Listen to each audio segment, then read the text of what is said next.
شاید باورتون نشه اما توی همین لحظه که دارید این ویدیو رو میبینید دانشمندان در یکی از معتبرترین ژورنال‌های علمی دنیا مقاله‌ای منتشر کردن که میتونه تاریخ مبارزه با سرطان روده رو برای همیشه عوض کنه. اونها یک کلید مخفی توی طبیعت پیدا کردن که میتونه دکمه خاموشی یکی از کشنده ترین سرطان‌ها یعنی سرطان روده بزرگ رو فعال کنه. چی میشه اگه بهتون بگم این کلید جادویی توی گیاه دارویی ساده پنهان شده و قدرتش حتی از بعضی داروهای شیمی درمانی هم بیشتره.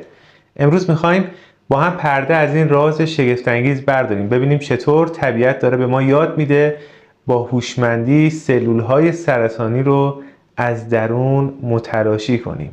آماده اید؟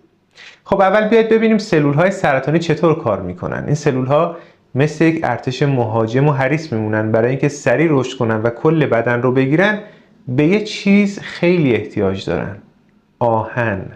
آهن برای اونا مثل سوخت جت میمونه. هرچی بیشتر آهن به دست بیارن سریعتر تکثیر میشن و رشد میکنن. اما از طرف دیگه بدن ما هم یه سیستم دفاعی هوشمند داره. تصور کنید هر سلول سالم یه سپر محافظ داره که ازش در برابر آسیب محافظت میکنه. یکی از مهمترین بخش‌های این سپر یه آنزیم خیلی مهمه که کارش مثل یک نگهبان هوشیاره و جلوی زنگ زدن و فاسد شدن دیواره‌های چربی سلول رو میگیره. حالا دانشمندان با خودشون گفتن چطور میتونیم این ارتش مهاجم رو شکست بدیم و به یک استراتژی فوق‌العاده رسیدن. گفتن به جای اینکه از بیرون بهشون حمله کنیم از داخل نابودشون میکنیم. چطوری؟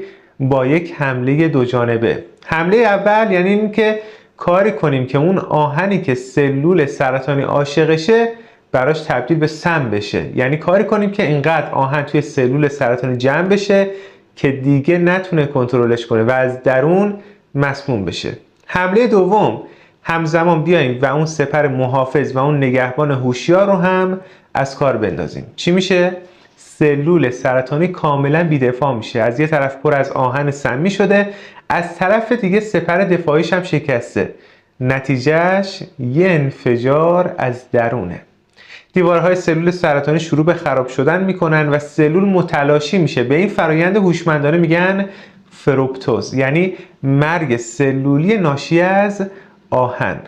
حالا میرسیم به کشف شگفت‌انگیز این مقاله. محققان اومدن و صدها ماده طبیعی و گیاهی رو بررسی کردن تا ببینن کدوم یکی میتونه این حمله دو جانبه رو بهتر انجام بده و در نهایت به یک ماده فوق‌العاده رسیدن به اسم آسوالترات یا ACE که از یک گیاه